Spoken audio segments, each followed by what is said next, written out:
Cześć, witajcie w Pozytywnej Kuchni. Oto kolejny przepis na pasztet. Tym razem zapraszam Was na pasztet z królika. Jest to pasztet taki wyjątkowy, świąteczny. Pasztet z królika, myślę, że nie przygotowuje się raczej tak na co dzień, czy na przykład na jakieś weekendowe, czy imprezowe przekąski. Ja go ugotowałam na winie, a właściwie ugotowałam najpierw mięso z dodatkiem wątróbki, z dodatkiem warzyw, z dodatkiem pachnących ziół i przypraw, a potem całość oczywiście po przemieleniu, po dodaniu jajek i bułki upiekłam. Pasztet jest świetną przekąską imprezową, zwłaszcza w święta, zwłaszcza w Boże Narodzenie czy w Wielkanoc.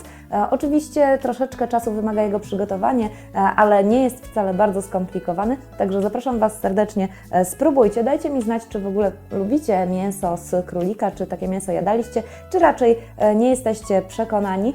Zapraszam Was też po więcej przepisów na pozytywnakuchnia.pl. Życzę oczywiście wesołych świąt i smacznego, a teraz zobaczcie, jak pasztet z królika można przygotować.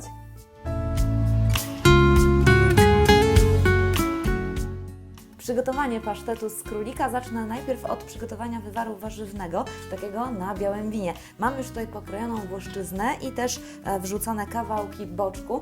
Teraz jeszcze doleję troszeczkę oliwy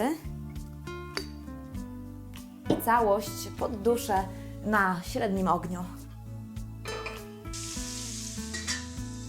Teraz, kiedy już warzywa są al dente, czyli takie lekko twarde, dodam liście laurowe, do tego jeszcze rozmaryn suszony, imbir i gałka muszkatołowa i dorzucę królika.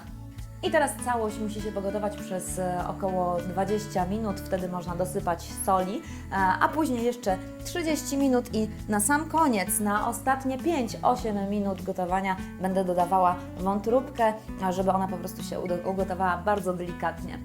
A teraz trzeba poczekać, ale pięknie już zaczyna ten wywar pachnieć tym białym winem. Mam już wszystko ugotowane poza wątróbką, więc teraz czas te wszystkie wątróbki dorzucić do garnka.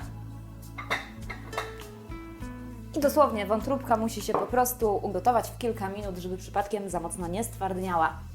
A potem trzeba wszystko wystudzić i można przygotować mięso do tego, żeby zmielić je w maszynce. Przez noc już wszystkie składniki zdążyły wystygnąć po ugotowaniu, było już dosyć późno, więc nie włączałam maszynki. Teraz trzeba wszystko zmielić.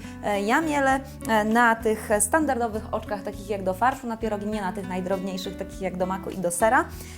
I za chwilkę już będzie można upiec ten pasztet. Wszystko jest już zmielone. Teraz jeszcze trzeba dodać bułkę, którą wcześniej namoczyłam i odcisnęłam dokładnie. Wymieszać całość i spróbować, czy jest ten pasztet dobrze doprawiony. W razie potrzeby doprawić więcej. Ważne, żeby zrobić to zanim będą dodane jajka, więc można troszeczkę doprawić go tak delikatnie na zapas. Jajka do wbicia. Oczywiście, jeśli nie jesteście pewni świeżości, to wcześniej trzeba sprawdzić gdzieś w jakiejś osobnej misce. Całość teraz wymieszam, a jeszcze na sam koniec dodam ewentualnie, zobaczymy jaka będzie konsystencja.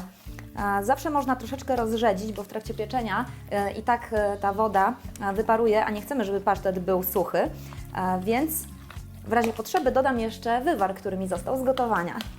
I zdecydowanie mój pasztet, jeszcze ta masa jest na razie za gęsta, także dodam trochę wywaru. Czasem jest tak, że nawet wychodzi na to, że trzeba dodać cały ten wywar, nie zawsze. To zależy od tego, jaki jest rodzaj mięsa.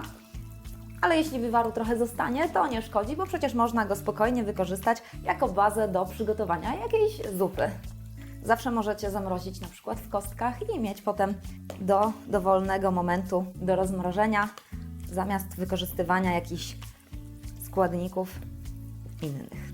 O tak, myślę, że to będzie odpowiednia konsystencja do pieczenia pasztetu, żeby nie był zbyt suchy. Może jeszcze odrobinę. Niewiele mi tego wywaru zostanie. Teraz jest taka, jaka powinna być. Keksówki powinno się wypełnić do połowy ich wysokości. Ten pasztet w trakcie pieczenia najpierw mocno będzie wyrastał, a potem opadnie.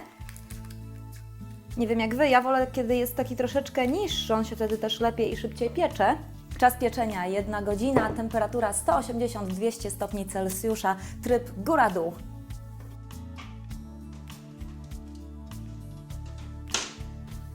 Teraz trzeba czekać.